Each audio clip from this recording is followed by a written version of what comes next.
Hey folks, Real Honesty with John Ritlin. I'm John Ritlin. As you can see by the title, it's my top 25 favorite tag teams ever. Obviously, with all the companies and all the years and all the great decades of tag team wrestling, there is no way I'm going to cover every single great tag team and, good to great tag team that has ever been. So I narrowed it down to 25. These are 25 tag teams that impacted my life in a positive way. In a really good way. I mean, just that entertain me either in the ring, on the mic, with the way they did double team moves. However, it could be a combination of all of them. There was just really, really, really good stuff, about all these teams. So anyway, I hope you enjoy.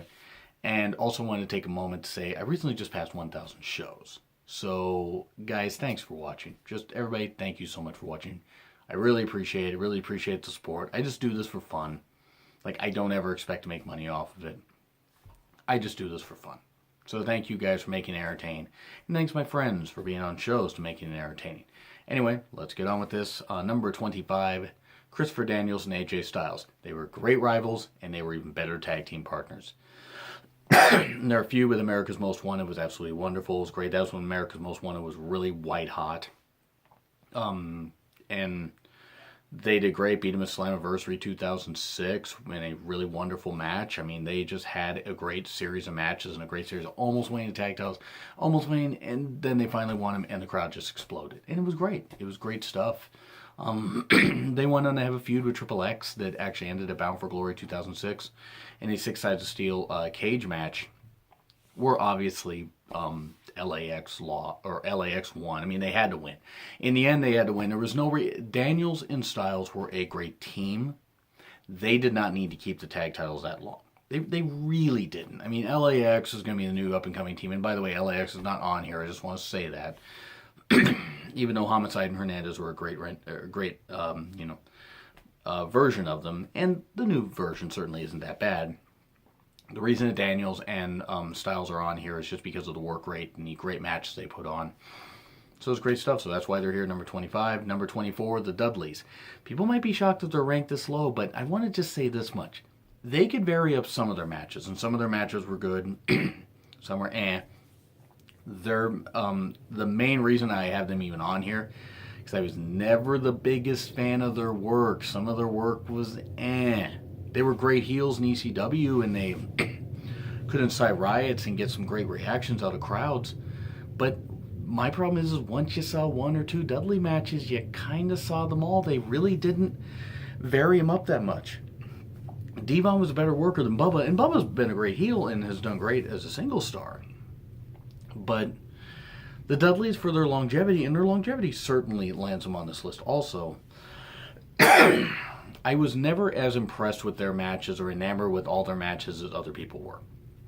But their time in the TLC, the TLC matches they had, especially at SummerSlam and WrestleMania 17 respectively, really do land them on here because of their work in there. They were great heels in WWE also. They had a great run in Impact Wrestling. I think was actually a bit... if you take out their TLC matches, actually their run in Impact was almost better than their run in WWE, because outside of those matches with the Hardys and Edge and Christian, they kind of weren't used all that great. They kind of weren't. But then Dudley's returned to WWE for like a short year, which wasn't all that great. But Dudley's, again, while not my favorite tag team ever, they get on here simply for being workhorses and really, longevity. And they were good workers. Bubba developed into a much better worker later in his career. Devon was certainly great at selling. I mean, really, really good at selling. And their time in ECW, WWE, and Impact Wrestling certainly stands the test of time. Maybe with their WWE run being their weakest. I mean, honestly, outside of those TLC matches and tables matches that they have with the Hardys, Edge and Christian, and a triangle ladder match at WrestleMania 2000, they kind of had some weak feuds, but they had great runs anyway. So it was really, they really do deserve to be on here. Number 23, the Rockers. And yes, the Rockers are pretty much the lone AWA created team that's on here. Or at least they rose to prominence most in the AWA. And Marty Jannetty and Shawn Michaels, they were the Midnight Rockers in AWA and became just the Rockers in WWE. They were really good. I mean, they were one of the original high-flying tag teams. I think WCW tried to recreate them by having Brian Pillman and Tom Zenk team up.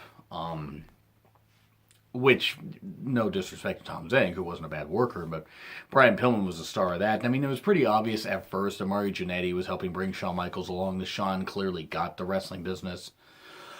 But Marty had been in it longer and had been working pretty well. And they had a great dynamic. They had great stuff. I was like, I mean, their matches against Playboy Buddy Rose and Pretty Boy Doug Summers and the AWA were really, really good stuff. I think they beat them at... It was Wrestle Rock 86, I think. It was either Wrestle Rock 86 or a show in 87 where they finally beat them with the tag titles. Some of the AWA shows jumble up in my head, so I apologize if I got that wrong. But I do remember them beating them in a pretty big show for the AWA. And then they got to WWE and they were having great matches, but they were getting beat a lot. I mean, like one of the low Mania win that they had was against... God, what was it? Barbarian and Warlord, or Barbarian? Yeah, I think it was Barbarian and Warlord. No, not Warlord. Barbarian and Haku. It was like one of those teams. Again, apologies if I got that wrong. I do remember that they got that lone win at Mania 7, and then were broken up soon after. And they did team up a little bit once Shawn Michaels made his comeback in 2002, I think 2005 and 2003 and 2005, I think they had like a couple comeback matches.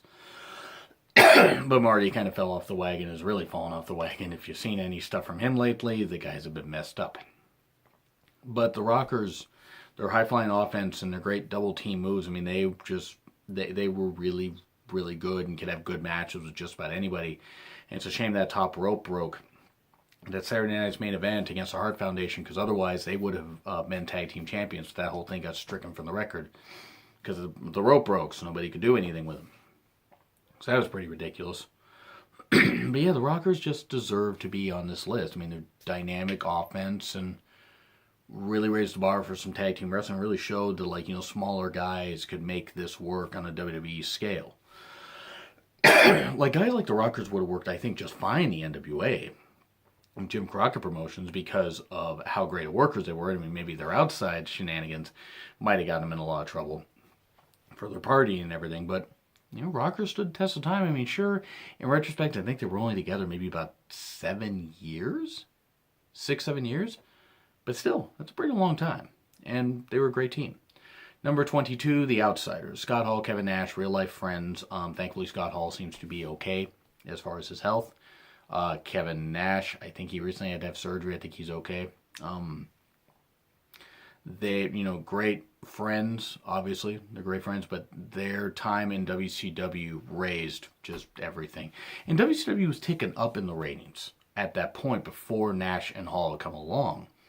And they had won some ratings victories since Nitro had come along September 4th, 1995. It wasn't until Scott Hall arrived, May 27, 1996, that things started to really tick up for him. And then, of course, the NWO and all that. But Nash and Hall were just a great team. They were a great team because they were obviously such cool heels, but they were really good workers. And I mean, especially Hall. I mean, Nash was a pretty good bumper for being that tall, but Scott Hall was best worker, clearly. And they had so much charisma. They really did. Nash was very charismatic, so was Hall. I mean, Hall was incredibly charismatic. It's a shame. I still say to this day, it's a shame that if Scott Hall's head was on straight at all during his time in WWE and WCW, he probably would have been a world champion. At least in WCW. I mean, it's a shame he wasn't. I mean, they gave the title to frickin' David Arquette, who I'm not knocking. It wasn't David Arquette's fault. He was just doing what he was told. But they gave the WCW title to some guys where you're just like, really? Or it gave some people some title reigns where you're like, really? You couldn't have mixed a Scott Hall run in there at some point? I mean, he won World War III, 1997, and even when he got a shot, he never won the title. And it took like months for him to get his shot. That was pretty silly. But Nash and Hall, I mean, they won the tag team championships. Halloween Havoc 1996, they feuded with the Steiners for a while. There was some good stuff. And some really, really good stuff. I mean, the team didn't ultimately last way too long. Scott Hall had a lot of demons.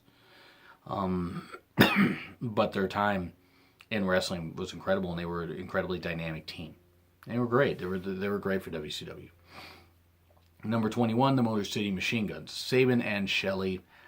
I mean, two great workers anyway. I mean, Chris Sabin was impressive for years before he got into tag teams like that. Same with Alex Shelley. Alex Shelley and the whole Paparazzi Productions with Johnny Devine and Kevin Nash in Impact Wrestling was tremendous, and they were doing so well. They were doing very well. They were doing very, very well. But, yeah, it's just watching them wrestle.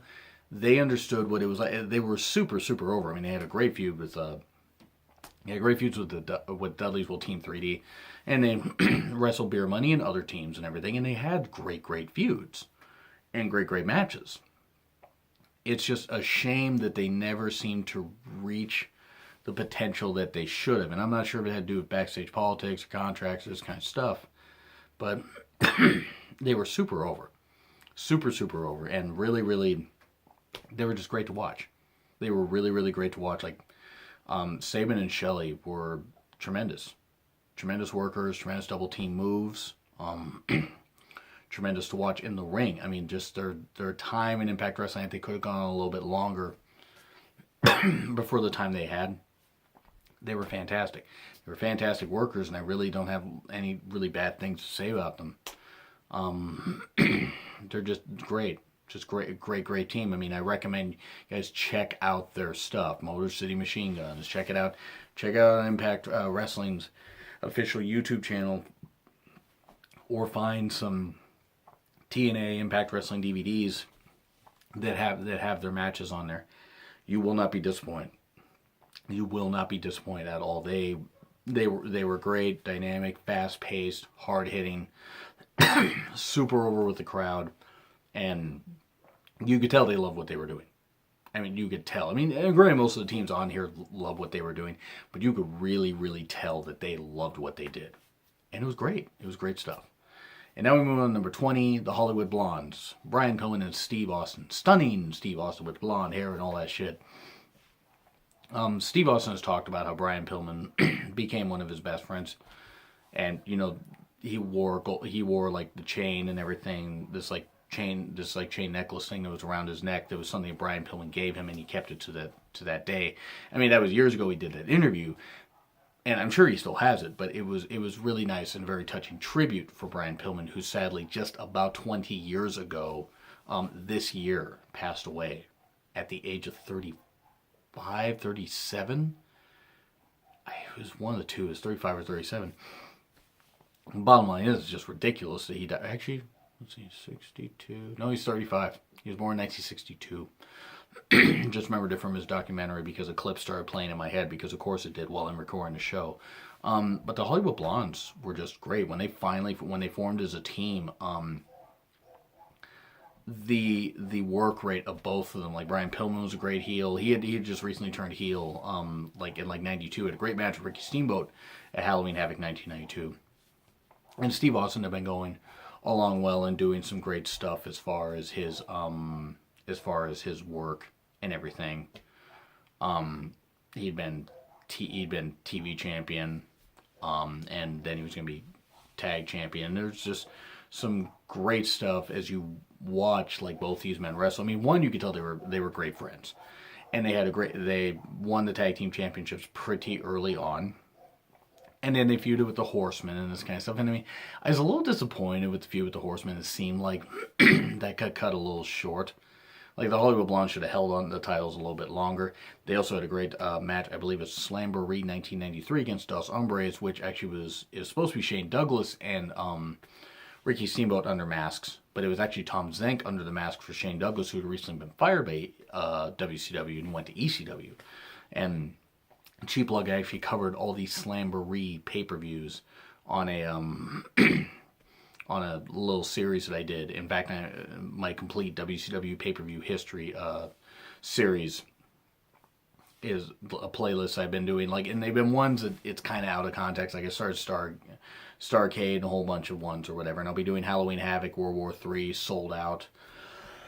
After that, I don't know if I'll be covering necessarily some of them unless I do reflection shows on them. But I've been covering just about every single WCW pay-per-view, and I'll be covering the Clash of Champions. But anyway, sometime next year, probably starting with reflection shows around Mania time. But anyway, the Hollywood Blondes, great team. That was a great cage match they had against Steamboat and Zenk. There was just really, really good. It was really, really good offense. It's just a good offensive exchanges. It's just a shame that they pulled the rug out from under them, cut the legs out from under them so soon. And then they were feuding by the Clash of like Pillman and Austin were feuding, I think, by the Clash of Champions in November of '93.